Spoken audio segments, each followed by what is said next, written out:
You have called India the godless land. Okay, can you explain that? How India is today, how Indians are today, and how the mindset is, how the social fabric is. It is already influenced by the colonizers and by the Islamic invasions. It's already influenced. Even if they think they are fighting against the colonial mindset, they are fighting against it using the colonial mindset only. They won't realize it. One of the deep-rooted things which influenced Indian society is this obsession with God, which came from the Abrahamic religions.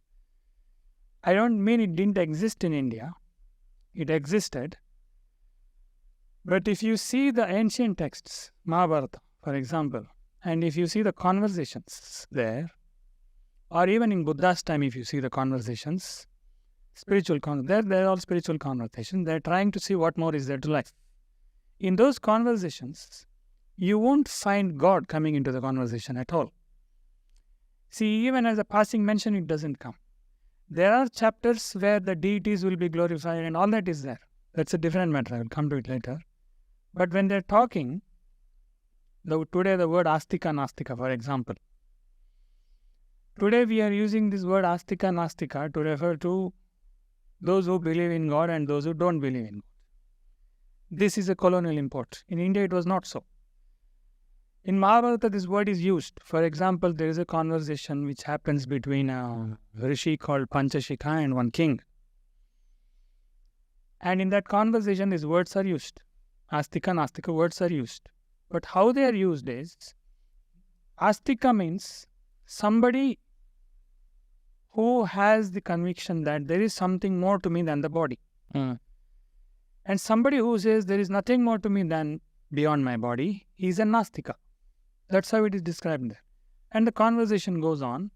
And one more interesting thing he says. It comes as a passing mention, not as some declaration or anything. So that Rishi says during conversation, to argue against Nastikas actually, he says, you see, Nastikas also go to tantric methods and worship deities. They go to temples. Look at the statement. He's saying Nastikas also go to temples.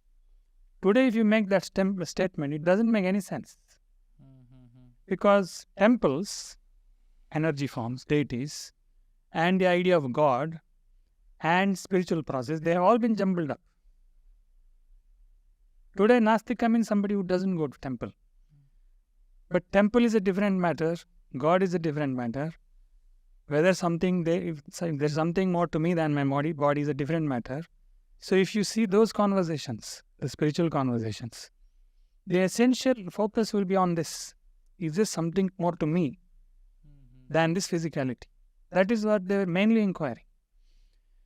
There are some schools, some, as I was saying, devotees, some kind of temperaments, who will start approaching that unknown entity. They will personify it and they will cry for it. They will cry for it. They will not use it in assertive statements. They will not say, God will do this, God will. They will never make it intellectual. They will only sing and they will only intensify their longing. That's a different matter. So if they are devotees, they will use that language. But devotional sect, whatever they are uttering, if you take their words, make it a Siddhanta and ideology, it will become a belief system and it will become religious and it will become God and all that. So why I said godless is, in this culture, they never bothered to come to that final conclusion whether there is ultimate God or not. They didn't even bother to come to it. Whereas in other cultures, this was their main concern. You have to either subscribe to this or not. If you don't subscribe, you are not religious and you will be expelled or whatever. But here, that was never the main concern. The main concern was, there is something more to life. I am restless, I am dissatisfied, discontent. Now, how can I enhance my experience of life? And only some methods approached it devotionally, and they did it devotionally. They intensified the longing devotionally and went in the devotional path. Some others did not even use the word God. They just called it jnana, bodhi. They use neutral words. And they went by that. So there are various methods now, and only some methods are referring to the, even if they used Ishvara or whatever, they are using those words. Not all schools. So this happened to be only a method. Nobody was seeking God. They were seeking something through this method. They were trying to blossom using various approaches, and devotion happened to be one of the approaches. Even now, if you go to any remote place in India, this is so ingrained in the Indian culture that the villager will talk about mukti. He will not talk about God. He will say, I want mukti. If they meet a spiritual man, they will say, I want mukti. Now you can bring your intellect into it and say, mukti means going to God. You can make all that. But essentially, they did not keep the idea of Ishvara or God as the ultimate. It was available only in certain schools, and they were using it as a method. Okay. It's like a sweet, doing it sweetly through devotion. Doing it poetically, doing it through your, doing it melodiously. So only some were doing it, some were not doing it. And all of them were going towards the same thing. And because of that, they were not fighting. This method is also okay, that method is also okay.